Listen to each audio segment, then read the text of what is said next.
I'm putting this piece up regarding this breaking news that Benazir Bhutto has been assassinated in Pakistan.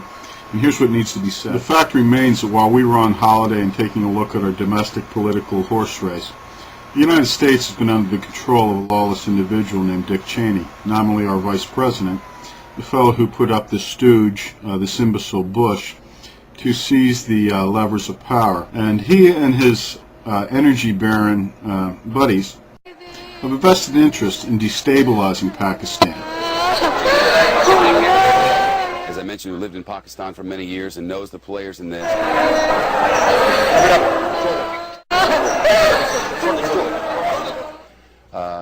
Exploding right there in the street and leaving dozens dead. And what it has to do with is a proposed liquid natural gas pipeline called the Trans-Afghanistan Pipeline, which would conceivably connect Turkmenistan, which you see in the upper left-hand corner of your screen here, with a huge economy of India and the gateway to the Pacific Rim beyond.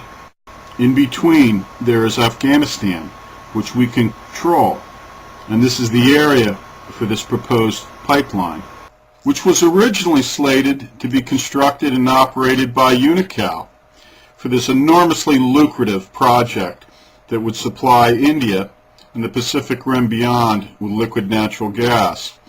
What happened as the war continued on in Afghanistan, Unocal merged with and was acquired by Chevron, the company that had swallowed Texaco. Now we'll come back to Chevron in a bit and their interest here in Pakistan and the region, the larger region as well. But things didn't work out so well for Benazir Bhutto, nor the people of Pakistan. Let's remember that the Bush administration and the Department of State was encouraging Ms. Bhutto to return to Pakistan just weeks ago. And there's a happier story, though, with regards to Chevron.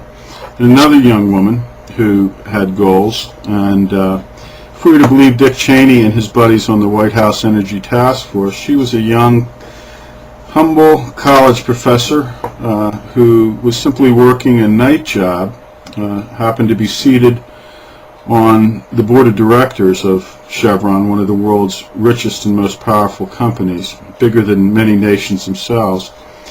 And she just happened to be tapped on the shoulder and offered a job as President Bush's national security advisor. Now, in an office environment like the Bush White House, where competence, results, or even connection with reality are not used as a metrics to evaluate performance, things went well for this young lady, who, even after a few short years of her record that you can see in Afghanistan, in Iraq, and other places around the world, was able to become not only our nation's, but Chevron's Secretary of State. This, of course, is Condoleezza Rice. Of course, things haven't been all rosy. I suppose you could ask the Pakistanis, who are now getting used to living in a police state. But let's return to the map and see what kinds of challenges Cheney has been facing with his ambitions. Well, the man mustn't have mirrors in his house, because unless you make your home in Iraq or have been living under Iraq, according to Cheney, the biggest threat is Iran. And it's no wonder with respect to this pipeline, because the Iranians have their own rival proposal to lay a pipeline, an LNG pipeline, either in the shallow coastal waters of the Arabian Sea or along a very short land route along the coast of the Arabian Sea. And it would thus provide entree into the Pakistan market, which is a country of 140 million people itself, as well as the bonanza of getting in on the energy market in India. Well, former Chevron director and handmaiden to the oil interests, our United States Secretary of State Condoleezza Rice, would have none of this. And this proposal this proposal was a terrible threat to the American energy interest. Now the second threat, and let's not call it a terrorist threat, let's call it what it is. It's a commercial threat, a financial threat. The presidents of Al-Qaeda, bin Laden, the Taliban in northwest Pakistan posed quite an inconvenience to Cheney. So what the energy barons would need to do is wall this area off.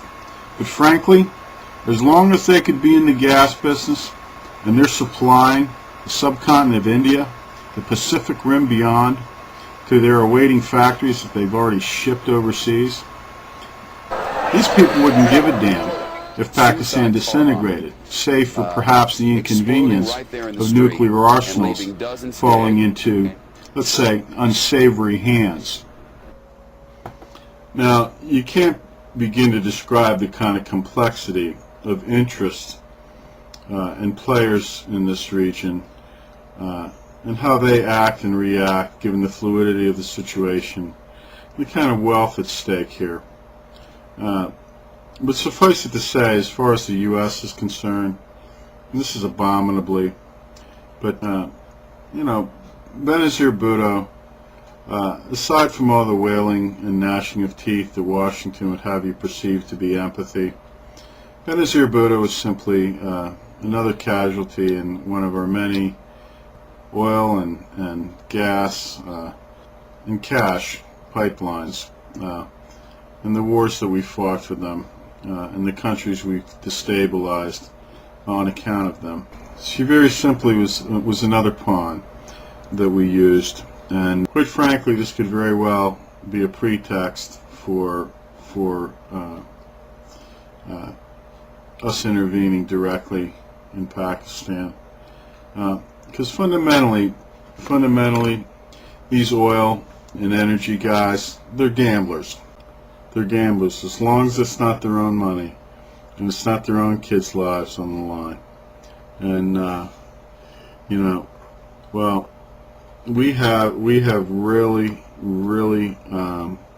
cast our lot in with people, and this is across both sides of the aisle. I don't know about you, but I take no pride whatsoever in what our country is doing overseas and what we're allowing to be done in our names by these bastards. And the Democrats have had ample opportunity to oppose this. They basically have benefited from the activist left that the heat in the street drove Bush's numbers down.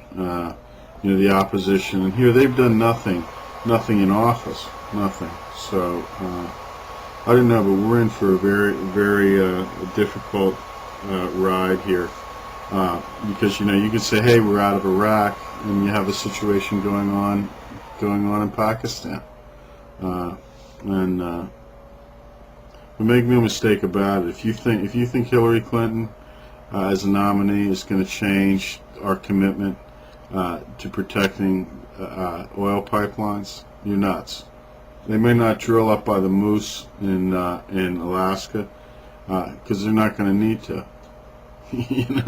The question is, is your gasoline going to be irradiated by the time you get it? So rest in peace, Benazir.